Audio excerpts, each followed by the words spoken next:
মানুষের প্রতি হিংসা ও আল্লাহর হুকুম অমান্য করার কারণে অভিশপ্ত হয়েছে শয়তান।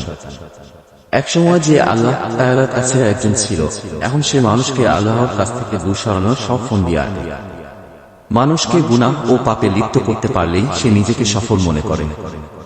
এ বিষয়ে পবিত্র কোরআনে আল্লাহ তাআলা বলেন, সে শয়তান বলল, সেদিন পর্যন্ত আমাকে অবকাশ দিন যেদিন তাদের আদম সন্তানকে পুনরুজ্জীবিত করা হবে। তিনি আল্লাহ বললেন, নিশ্চয় তুমি অবকাশপ্রাপ্তদের অন্তর্ভুক্ত। সে শয়তান বলল, যেহেতু আপনি আমাকে পথভ্রষ্ট করেছেন, সে কারণে অবশ্যই আমি তাদের জন্য আপনার সোজা পথে বসে থাকব। তারপর অবশ্যই আমি তাদের কাছে, তাদের সামনে থেকে, তাদের পেছন থেকে, তাদের ডান দিক থেকে, তাদের বাম দিক থেকে উপস্থিত হব, আর আপনি তাদের অধিকাংশকে কৃতজ্ঞ পাবেন না। সূরা আরাফ। তবে শয়তান মানুষকে যতই ধোঁকা দিক এবং আল্লাহর অবাধ্যতায় লিপ্ত করুক, বান্দা আল্লাহর কাছে তওবা করলেই তিনি সব মাফ করে দেন, মানুষের সব পাপ মুছে তাকে একেবারে নিষ্পাপ বানিয়ে দেন। এক হাদিসে নবীজি সাল্লাল্লাহু আলাইহি ওয়াসাল্লাম বলেছেন, সেই মহান সত্তার কসম যার হাতে আমার জীবন, যদি তোমরা পাপ না করো, আল্লাহ তোমাদের নিশ্চিহ্ন করে দিয়ে তোমাদের পরিবর্তে এমন এক জাতি আনয়ন করবেন যারা পাপ করবে এবং আল্লাহর কাছে ক্ষমা প্রার্থনা করবে, আর আল্লাহ তাদেরকে ক্ষমা করে দেবেন। মুসলিম। এর পাশাপাশি গুনাহ থেকে বেঁচে থাকার পথপন্থা অবলম্বন করা উচিত সবার। এমন 10টি কৌশল তুলে ধরা হলো এখানে। নিয়ত করা, গুনাহের সুযোগ পেলেও গুনাহ করব না। নবীজি সাল্লাল্লাহু আলাইহি ওয়াসাল্লাম বলেন, কোন বান্দা একটি পাপ করে বলল, হে আল্লাহ, তুমি আমার পাপ ক্ষমা করো। তখন আল্লাহ তাআলা বলেন, আমার বান্দা একটি পাপ করেছে, অতঃপর সে জেনেছে যে তার একজন রব আছেন যিনি পাপ ক্ষমা করেন অথবা তা দিয়ে পাকড়াও করেন। অতঃপর সে আবার পাপ করল এবং বলল, হে আমার রব, তুমি আমার পাপ ক্ষমা করো। তখন আল্লাহ তাআলা বলেন, আমার বান্দা একটি পাপ করেছে, অতঃপর সে জেনেছে যে তার একজন রব আছেন যিনি পাপ ক্ষমা করেন অথবা তা দিয়ে পাকড়াও করেন। আমি আমার বান্দাকে ক্ষমা করলাম, সুতরাং সে যা ইচ্ছা করুক।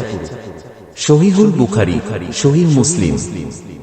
ফজরের নামাজ জামাতের সাথে পড়া। মহানবী সাল্লাল্লাহু আলাইহি ওয়াসাল্লাম বলেন, মুনাফিকদের জন্য ফজর ও এশার নামাজের চেয়ে অধিক ভারী কোনো নামাজ নেই। এ দুই নামাজের ফজিলত যদি তারা জানত, তাহলে হামাগুড়ি দিয়ে হলেও মসজিদে উপস্থিত হতো। বুখারী। রাসূল সাল্লাল্লাহু আলাইহি ওয়াসাল্লাম আরেক হাদিসে বলেন, এমন কোন ব্যক্তি জাহান্নামে যাবে না যে সূর্যোদয়ের ও সূর্যাস্তের আগের নামাজ আদায় করে, অর্থাৎ ফজর ও আসরের নামাজ। মুসলিম।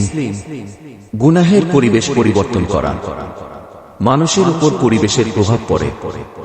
যেমন কেউ মসজিদে গেলে তার অন্তরে আল্লাহ রাসূলের প্রতি ভালোবাসা বাড়ে, কবরস্থানে গেলে মৃত্যুর কথা স্মরণ হয়, আবার কোথায় আড্ডা দিতে গেলে এসব ভুলে যায়, তখন ফুর্তিতে মেতে ওঠে।